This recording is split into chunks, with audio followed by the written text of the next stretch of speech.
प्रधानमंत्री मोदी गस्त नहीं बीजेपी राज्य सभापति मनमोहन सामल प्रतिक्रिया जहाँ कथा देइथिलु ताहा पूरण करुछु। एनडीए तृतीय पाळीर 100 दिन पूरण करिछि।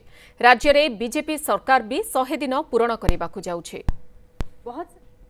आज प्रधानमंत्री जन्मदिन जो शुभेच्छा एवं जन्मदिन प्रथम थर ओडिशा से कटई प्रधानमंत्री होगा पर एवं वर्ष पूर्ति तो 2-3 थर कटई किंतु एटा प्रथम से जहाँ कथा देइथिले से कथा रखिचंती एवं ओडिशा 1 नंबर राज्य हो ओडिशा सुनार ओडिशा हो ओडिशार लोक आत्मनिर्भर हुंतु ये जो संकल्प तांको मन रे अछि एवं जय जगन्नाथ जगन्नाथ आशीर्वाद एवं जगन्नाथ द्वार खोलिबा 31 धान क्विंटाल हवा सुभद्रा योजना रत्न भंडार एवं प्रधानमंत्री आवास योजना 3 कोटी ओडिशा को 30 लाख मिलवा ये सबू कथा निश्चित भाव में साकार हो आज होती।